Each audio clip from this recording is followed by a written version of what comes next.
I have failed you. Dog it. And it's time to make it right.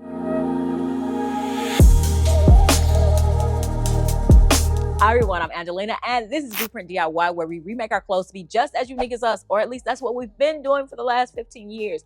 But I recently realized that I have failed you guys. I take full responsibility for putting out this amazing upcycle inspiration and amazing tutorials, and you guys may have been trying them and being frustrated because it's not turning out like mine.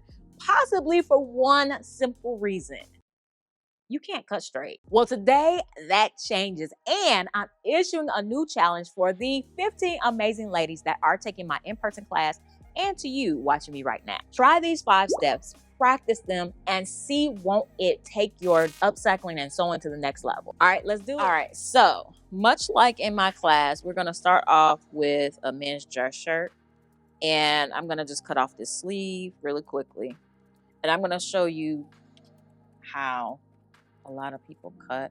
I cut like this when it doesn't matter, but you don't want to cut like this.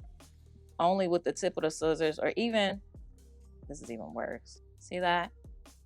I'm going to use the same kit that we use in our sewing class.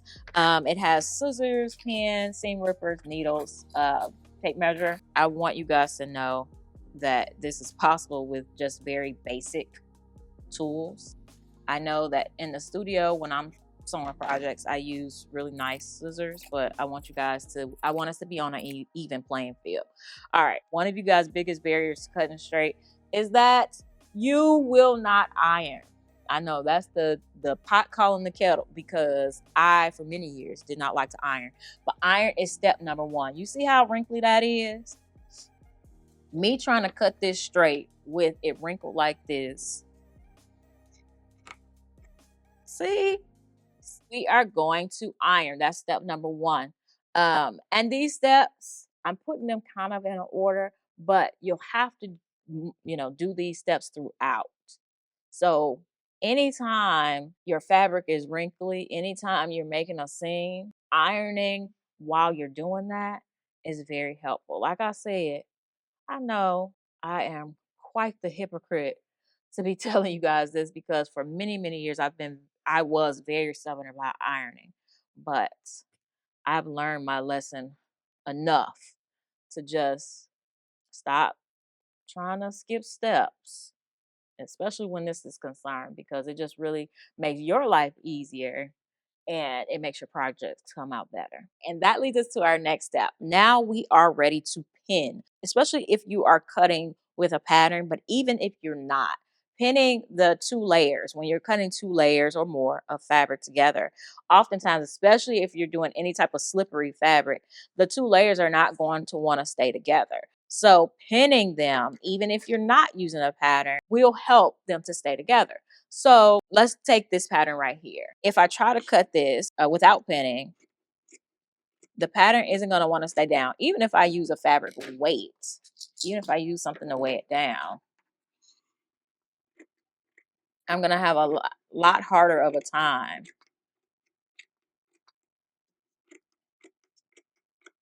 cutting this, right? So if I pin it in place, and when I am pinning, not right on the end, how am I going to cut past that? I want to come in some, put the pin in, bring it back out. Yeah, it's going to bunch up a little bit, but I can lay that flat. So I keep that nice and flat. And it doesn't really matter how you put your pins in. Just make sure they're not over the paper. They're not onto the fabric. Okay? Ouch. Ouch. I have no remedies for how not to stick yourself. Now, when I pin this, when I cut this, it's going to be a lot better. Not perfect, but a ton better. And now I have a nice straight line that I can use when I'm sewing. So now, say for instance, I'm not using a pattern. What can I do to make sure that I cut a straight line? That's where you mark. This fabric already has lines, but you can take a ruler or anything with a straight edge and mark it. Typically, you guys know I like to use a sliver of soap, but if you are a beginner, sometimes a sliver of soap kind of pushes the fabric as well. Chalk does that as well. And the heat erasable markers really work really well with this. Okay, we're going to mark a straight line. And if I have something to follow, then that helps me to cut in a straight line. This is our next step. How do we cut? What is the best way to cut to make sure that you're getting straight lines? When you are taking shallow cuts, you're going to get a jagged edge, either with the tip or here. Some people do here. I can't even, yeah, that's not good. Because say for instance, this was going to be a strap or something. Now I need to fold this in half and try to sew that. That's going to be a nightmare. You get that stitch in and you're like, oh my, look, I did it. I did it. On that front side where you were sewing, it looks so nice and good. Oh, I did it. Then you turn it over and you realize it's 1, 2, 3 spots and one that's going to pull apart where this thing is open. You ain't done nothing and you're going to have to do it again. So save yourself the frustration, the time, and cut straight. So you want to use the whole blade of the scissors. And I want to come all the way, open them as far as I can, and go as close to the tip as I can. A lot of these, basic scissors won't do it, and slow down. And use your hand, your other hand, to hold the fabric from moving.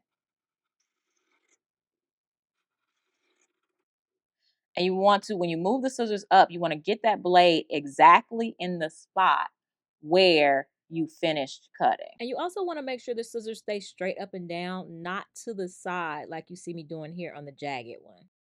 Okay. Now we have a nice crisp edge. We're going to take these two to our sewing machine and I'm going to show you the difference of how incredibly important this is about sewing with fabric that has a straight edge and sewing with fabric that has a jagged edge. We're not going to iron this one flat. We're going to take it and try to fold it, and we're going to try to get a straight line. For me, the easiest way to make a straight line when I'm sewing is to align the edge with one of these lines. So it could be 3/8, 1/2, 5/8, 3/4, all the way to 1 inch, all the way out here. So we're going to attempt to do a 1/2 inch seam allowance.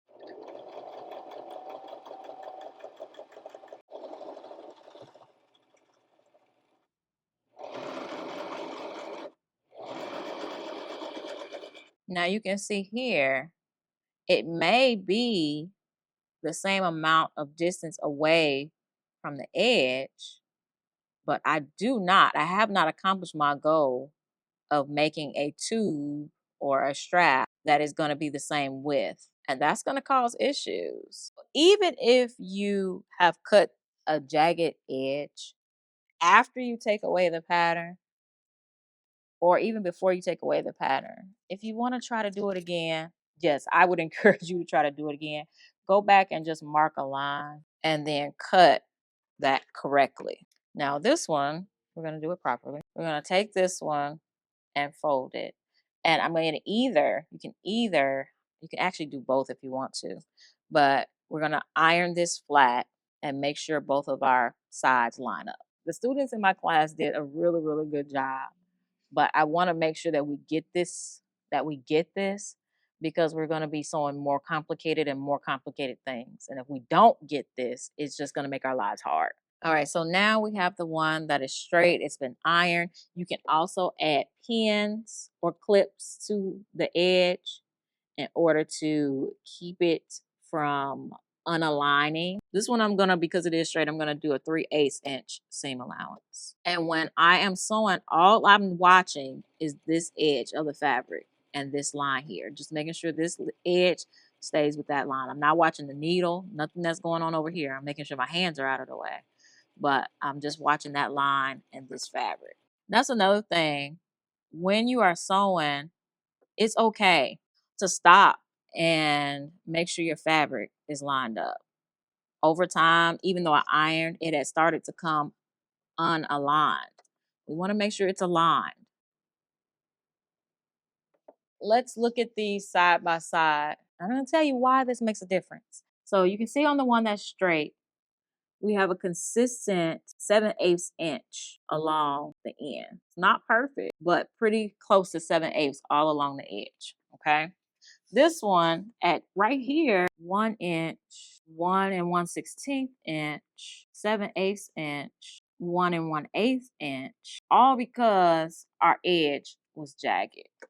Because if you don't have a straight edge, you have no reference to sew straight. So remember these 5 steps: iron, pin, mark, long strokes, and align. Use these 5 steps back and forth to create better sewing projects. And now I am giving the homework for my students in my class. This is your homework on our break. Practice this and take a picture and send it to me. And not only to them, but to you as well. And you know who I'm talking to. You guys who have been struggling to cut straight. I want you guys to practice this. And if you want to send me pictures, you can DM me in Instagram or you can email them to me at blueprintdiy@gmail.com. As simple as that, because I want to applaud you. I want to applaud you for taking this next step. And special message to my students. You guys are doing an amazing job. We did not practice cutting. I took it for granted and I won't do that again. But I want you guys to be able to do these things as easy as possible. So let's get it. And I have exciting news. Even though our classes have been booked like to capacity, we were able to fit another 6-week class before baby blueprint comes, K-Shell's baby, not mine, as well as another intro to sewing. We do have some amazing other things that we are working on, all to get these things in before the baby comes. So definitely check our website at blueprintdiy.com, and I will put a link in the description box so that you can go directly there. Definitely let me know in the comments if this was helpful. And now that you know how to cut straight, I have a ton of other projects for you right here. So definitely check those out and make sure you subscribe so you don't miss what we do next. All right, I'll see you in the next one. Bye.